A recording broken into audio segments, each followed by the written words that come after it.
I opened my eyes and the first thing I saw was the familiar crown molding of my bedroom ceiling. Sunlight streamed through the sheer curtains and painted golden stripes across the duvet. I turned my head slowly on the pillow to look at him. Darnell was still asleep. His breathing was deep and rhythmic. Even in sleep, he looked majestic. His broad shoulders took up so much space in the bed that I had slept on the edge all night, but I did not mind one bit. For the first time in my life, I did not feel alone. I was 42 years old. For a long time, I had convinced myself that the ship of true love had sailed without me. I had accepted my life as a schoolteacher who would grow old with her books and her students. But then God sent Darnell. He was a mechanic with rough hands but a gentle heart, or so I thought. I slipped out of bed quietly so I would not wake him. My bare feet touched the cool hardwood floor. This house in Brooklyn was my sanctuary. It was a 3-story brownstone that stood tall and proud on a tree-lined street. It was not just bricks and mortar. It was a legacy. My grandmother, who everyone called Big Mama, had bought this place with money she saved from scrubbing floors and washing clothes for wealthy families. In our community, owning a home like this was more than just an asset. It was freedom. It was proof that we existed and that we mattered. Big Mama had left it to me debt-free and clear of any mortgage. I walked out into the hallway and placed my hand on the polished oak banister. The wood felt smooth and cool under my palm. I could almost hear Big Mama's voice echoing from the bottom of the stairs, warning me not to run. I smiled at the memory. I was the sole owner of this property, which was now worth over $2 million. I looked back at the bedroom door. I loved Darnell with every fiber of my being. The pastor said that when two people marry, they become one flesh. I wanted to prove my total devotion to him. As I walked down the stairs, I made a dangerous decision. I decided that I would go to the city clerk office and add Darnell's name to the deed of the house. I wanted to surprise him. I wanted him to know that everything I had was now his, too. I was standing at the granite island in the kitchen when Darnell walked in. He wrapped his strong arms around my waist and kissed the sensitive spot behind my ear. "Good morning, Mrs. Turner," he whispered. The sound of my new name sent a warm wave of pleasure through my body, but the tenderness evaporated as quickly as morning mist. He pulled away and checked the wall clock with a sharp, impatient look. "Baby, I need you to do something for me right now," he said. His voice had shifted from lover to businessman in less than 5 seconds. "I need you to get the deed to the house," he continued while pouring coffee. "I have a meeting with the loan officer at the bank in 2 hours for the new garage. I need to bring a certified copy of the deed to show them we have collateral. Opportunity does not wait for anyone, Nia, and this deal is too good to pass up." I froze with the teaspoon in my hand. The deed to the brownstone was the most valuable document I owned. It was the physical proof of Big Mama's blood and sweat. To hand it over so casually the morning after our wedding felt sudden. Before I could voice my hesitation, a loud buzzing noise cut through the silence. Darnell's phone was vibrating violently against the marble countertop. He snatched the device up with lightning speed and slammed it face down. His eyes darted to me and then back to the phone. "Sorry," he laughed nervously. "Just a nagging client screaming about a transmission repair. He is relentless." My stomach twisted into a knot. For a split second before he flipped the phone, I saw the caller ID. It was just one letter, the capital letter E. My mind immediately flashed to Ebony, my best friend, my maid of honor. Why would she call him at 8 in the morning? But I quickly pushed the ugly thought away. E could be anyone. It could be Earl the parts supplier. It could be Eric from the gym. I was a 42-year-old woman, and I refused to start my marriage with jealousy. I forced a smile and walked toward the study to get the papers.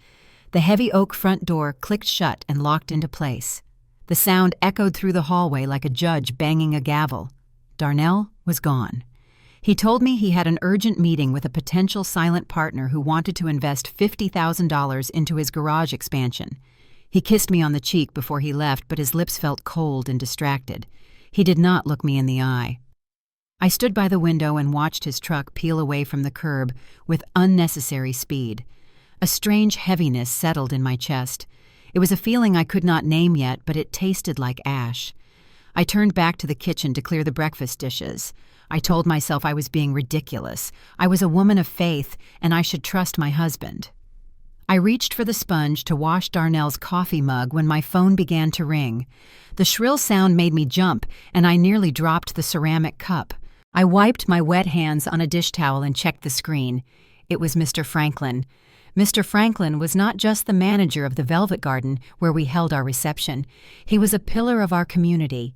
He was a deacon at our church and a man who had known my grandmother for over 40 years. He was a man of dignity who never engaged in idle gossip. I answered with a smile on my face, expecting him to tell me we forgot a gift, or perhaps to thank us again for choosing his venue. "Good morning, Mr. Franklin," I said cheerfully. He did not return the greeting. "Nia," he said. His voice was low and serious. It sounded like gravel grinding together. "Are you alone?" The smile dropped from my face. "Yes, Darnell just left for a meeting. Is everything okay?" "Listen to me carefully, child," Mr. Franklin said. The authority in his tone made my blood run cold. "I need you to come to the restaurant right now. Get in your car and come immediately." "Is it the bill?" "Did the check bounce?" I asked. Panic began to rise in my throat. "It is not about money," he interrupted. "It is about your life. Come alone. Do not tell your husband you are coming here. Do not text him. Do not call him. Just come to me. This concerns your dignity and your honor." The line went dead before I could ask another question. I stood there in the middle of my kitchen, frozen in shock.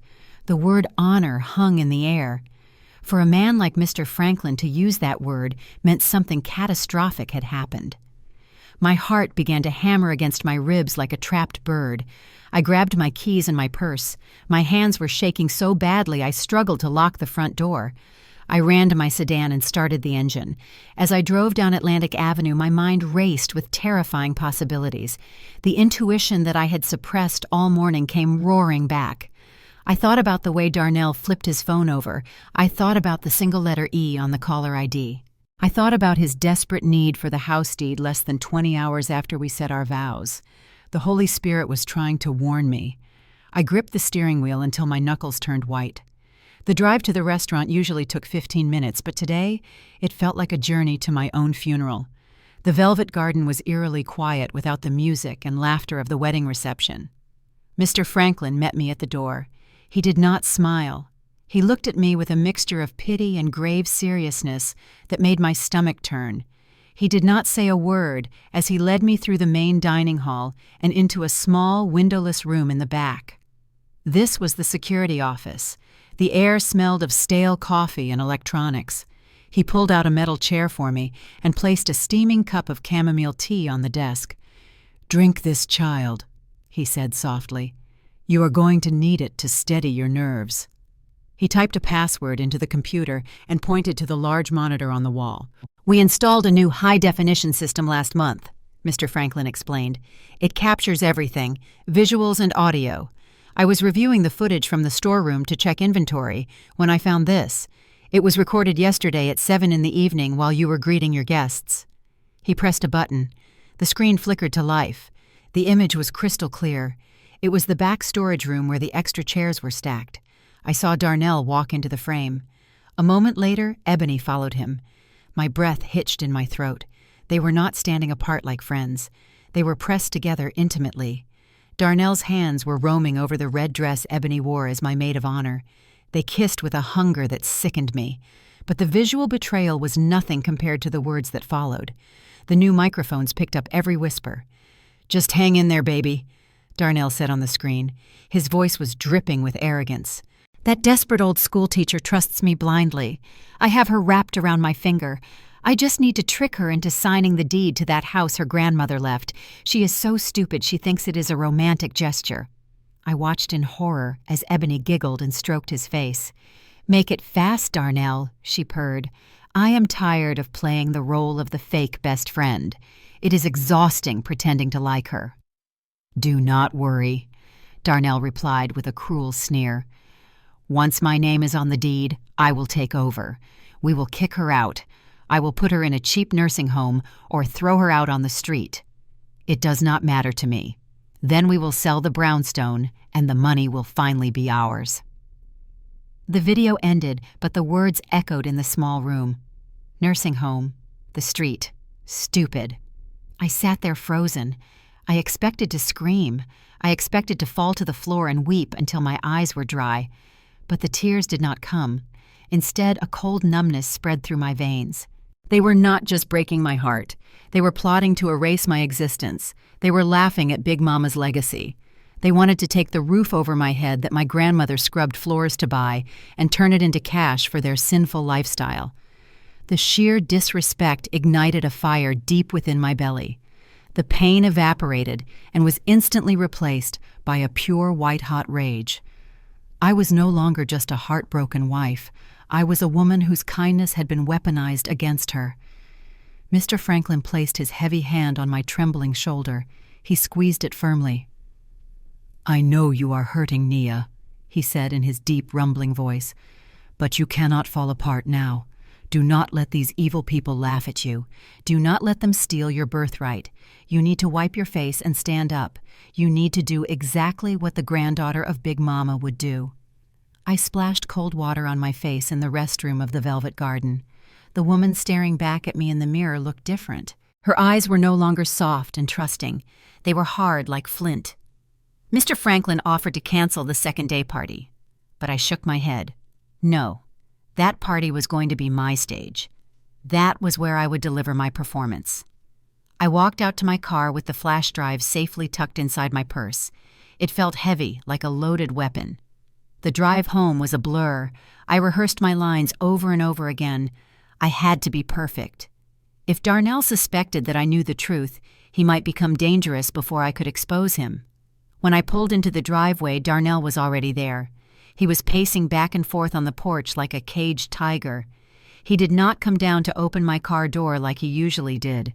His body language was tight and aggressive. I took a deep breath and prayed for strength. I put on my mask. "Where have you been, Nia?" he snapped as soon as I stepped out of the vehicle. "I have been calling you for 2 hours, and where are the papers?" "The bank closes in 45 minutes. I stumbled slightly and grabbed the porch railing for support. I put a hand to my forehead and fluttered my eyes. I needed to sell this lie with everything I had. "I am so sorry, Darnell," I said with a weak and trembling voice. I felt terrible. My blood sugar dropped so low I almost passed out on the road. I had to pull over and eat a candy bar just to stop shaking. Darnell looked at me with zero sympathy. His eyes scanned my empty hands.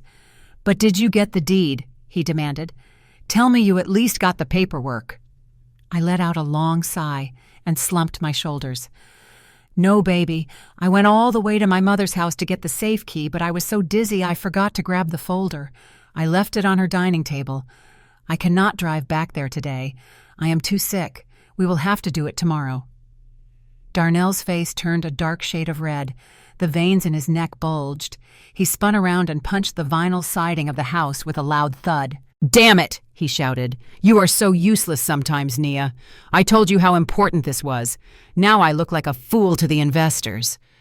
I flinched at the violence. This was the real Darnell. The mask had slipped. He saw the fear in my eyes and realized he had gone too far.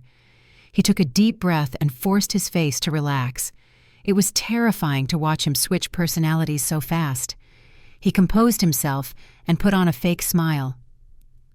"I am sorry, baby," he said, smoothing his shirt. "I am just stressed about the business. You know I love you. Go inside and sit down on the sofa. I will get you some orange juice." He reached out to touch my arm, and my skin crawled. I felt bile rising in my throat. I nodded and walked past him. Looking at his fake concern made me want to vomit right there on the welcome mat. The doorbell rang at 4 in the afternoon. Darnell practically ran to answer it. From my spot on the living room sofa, I could see the entryway. I expected Ebony to arrive in jeans and a t-shirt, since she had ostensibly come over to help set up the tables and chairs for the party. But when the door opened, my jaw nearly hit the floor. Ebony walked in wearing a skin-tight scarlet-red dress that barely covered her thighs. The neckline plunged dangerously low, exposing far too much skin for a family gathering. She was not dressed to work. She was dressed to seduce. I watched Darnell's eyes rake over her body with hungry appreciation. He did not even try to hide it. They stood in the foyer for a moment, whispering something I could not hear, before they both laughed. It was the sound of conspirators who thought they had already won the war. Ebony sashayed into the living room, her high heels clicking loudly on the hardwood floor. She spotted me wrapped in a blanket and put on a mask of exaggerated concern. "Oh, poor Nia," she cooed. Her voice was high and dripping with fake sympathy. She sat on the arm of the sofa, looming over me like a vulture. "You look absolutely drained, honey. What happened? Did Darnell keep you up all night wearing you out? I know he can be quite a beast in the bedroom." She giggled and threw a flirtatious wink at my husband. Darnell smirked and puffed out his chest, looking proud of himself. The disrespect was breathtaking. She was mocking me in my own home, joking about sleeping with my husband while I sat there suffering. My palm itched. A violent urge rose up in my chest. I wanted to stand up and slap the smile right off her face. I wanted to drag her by that expensive weave and throw her out the front door. But I forced myself to breathe. I remembered Mr. Franklin's words. I remembered Big Mama's dignity. I swallowed the rage. It burned like acid, but I kept it down. I was not going to give them the satisfaction of seeing me lose control. Not yet. "I am just a bit under the weather," I said with a sweet smile that did not reach my eyes. "But I am so glad you are here to help E. You are such a loyal friend. You know what? Let me get you some tea before we start. I insist." I stood up slowly, feigning weakness, and went to the kitchen. I reached into the back of the pantry and pulled out a box of strong licorice root tea. I knew for a fact that Ebony despised the taste of licorice. She once told me it tasted like old cough syrup and dirt. I brewed a cup and let it steep until it was black and potent. I walked back into the living room and handed her the steaming mug. "Here you go," I said cheerfully. "It is a special blend for energy. Drink up." Ebony took a large sip, and her face instantly twisted in disgust. She gagged slightly. She wanted to spit it out, but Darnell was watching, and she had to maintain her polite facade. "It is interesting," she choked out while trying not to grimace. "Drink it all," I said, staring straight into her eyes. "I made it just for you." I watched with deep satisfaction as she forced herself to swallow the vile liquid drop by drop. It was a small victory, but it tasted sweeter than any sugar. I was playing with them now. I excused myself to go to the kitchen to refill the sugar bowl for the tea. I wore my soft slippers, so my footsteps were silent on the rug. As I approached the swinging door, I heard whispering. I stopped dead in my tracks. The voices were low and sinister. "I am losing patience," Darnell hissed. "She is stalling. I can feel it." "Just calm down," Ebony replied. "We are almost at the finish line." "No," Darnell snapped. The aggression in his voice made my skin crawl. "I am done playing the loving husband. Tonight, after the party ends and the last guest leaves, I am going to make her sign that deed. I will put the pen in her hand myself, and if she does not sign it willingly, I will use strong measures. A little accident on the stairs might convince her to cooperate. She is weak. She will break easily." My heart hammered against my ribs like a trapped bird. I backed away slowly and retreated into the powder room under the stairs. I locked the door and leaned against the sink, gasping for air. The reality of the situation crashed down on me. This was not just a story about a cheating husband. This was not just adultery. This was a robbery in progress. This was a conspiracy to commit violence against me in my own sanctuary. Darnell was not just a liar. He was a predator who had hunted me down for my assets. I realized I was in physical danger. If things went wrong tonight, I could end up in the hospital, or worse. I needed an army. I pulled out my phone with trembling hands. I opened a group chat with my father and my 2 male cousins, Dante and Malik. My cousins were 6 feet 4 inches tall and worked as longshoremen at the docks. They were built like tanks, and they were fiercely protective of me. I typed the message quickly. "Come to the house immediately. Ita. Do not wait for the party to start. Bring the boys. Darnell is dangerous and he is planning to hurt me. I need protection. Do not knock. Just come in and stand ready." I also sent a text to Pastor Jenkins. "Pastor, I need you here early. There is evil in my house, and I need a witness for what I am about to do."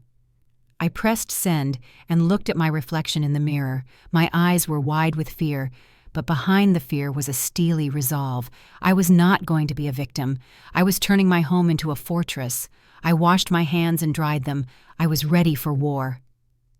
The living room of the brownstone was packed to capacity. The air was thick with the rich scent of fried chicken and collard greens, but to me it smelled like impending doom. Every chair was taken. My aunts and uncles from the south were fanning themselves with paper plates. The church elders sat in the front row with their Bibles on their laps. My father sat next to Pastor Jenkins.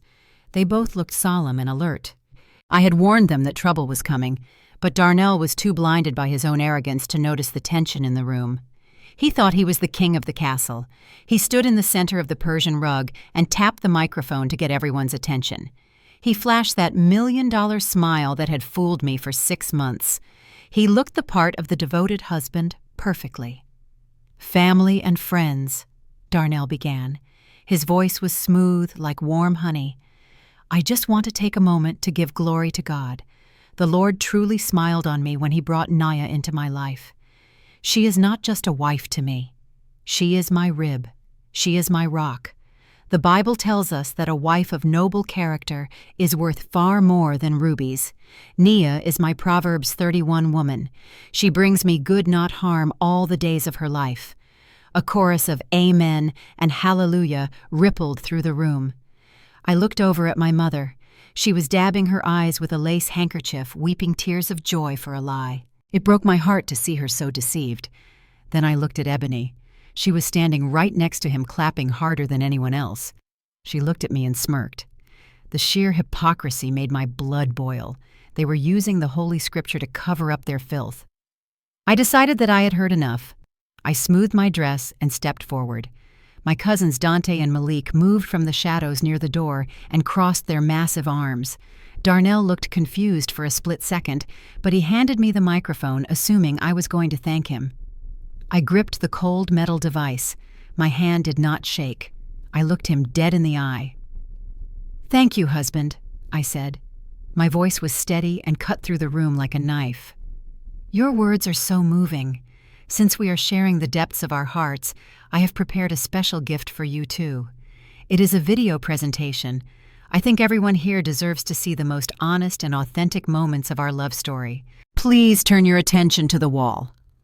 The lights in the living room dimmed. The projector hummed to life, and a beam of white light cut through the darkness. The guests leaned forward, expecting a romantic montage of our courtship set to a slow R&B ballad. Instead, the grainy footage of the Velvet Garden storage room filled the wall. The audio was deafeningly loud. Darnell's voice boomed through the speakers with crystal clarity. "I will put her in a cheap nursing home or throw her out on the street," the voice on the screen sneered. "Then we will sell the brownstone, and the money will finally be ours." The room fell into a suffocating silence. It was the kind of silence that happens before a tornado hits. Then came the collective gasp. My mother covered her mouth with both hands and let out a strangled cry. The church elders looked as if they had seen the devil himself standing in the holy sanctuary. On the screen, Ebony laughed about being tired of pretending. In the real world, Ebony turned as pale as a ghost. Darnell realized what was happening. Panic twisted his handsome face into something ugly and unrecognizable. He lunged toward the table where the laptop sat. He wanted to kill the feed. He wanted to destroy the evidence, but he never made it. Dante and Malik stepped into his path. My cousins were 6 feet 4 inches of pure muscle, and they stood like concrete walls. Darnell slammed into Dante's chest and bounced off. Malik grabbed Darnell by the collar of his expensive suit and shoved him back toward the center of the rug. "It is fake!" Darnell screamed. His eyes were wild and desperate. "She used artificial intelligence to make this. She doctored the voice. That is not me. She is crazy." "It is no trick, son," a deep voice rumbled from the back of the room. Mr. Franklin stood up slowly. He adjusted his tie and walked forward with the heavy authority of a judge passing sentence. "I recorded it, Darnell. That is raw footage from my security system. There are no deepfakes here, only the ugly truth of your heart." The denial died on Darnell's lips. He looked around the room for an ally, but found only disgust. His own mother marched up to him. Her face was wet with tears of shame. She raised her hand and delivered a slap so hard it sounded like a pistol shot echoing through the house. Darnell's head snapped to the side. "You have disgraced us," she sobbed. "You have disgraced God." Ebony tried to sneak toward the door, but my aunts formed a tight circle blocking her exit. They looked at her with such intense judgment that she shrank back against the wall, trembling. I pulled the diamond band from my finger. It felt like a heavy shackle falling off my skin. I hurled it at Darnell's chest. It hit him and bounced onto the floor. "Get out of my house," I commanded. My voice did not waver. "Get out right now. And do not ever think you can touch a single brick that Big Mama laid. You are not worthy to even sweep the porch of this home. Leave before I call the police for trespassing." The fallout for Darnell was swift and financial. He had charged over $40,000 to credit cards for the wedding, expecting to pay it off by refinancing my home. Now he was drowning in debt, and creditors were calling him day and night. The neighborhood treated him like a pariah. Even the local barber shop refused his business because word of his treachery had spread through the church vine like wildfire. He had lost his reputation, which was the only currency that mattered in our community. 2 weeks later, I sat on the stone stoop of the brownstone with a hot mug of ginger tea. The heavy winter snow was finally beginning to melt, revealing the resilient earth beneath. It was a sign of new beginnings. My heart still carried a scar, but I wore it with pride.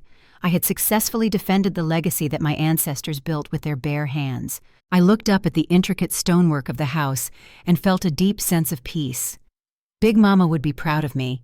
I was no longer just a naive schoolteacher waiting to be saved by a man.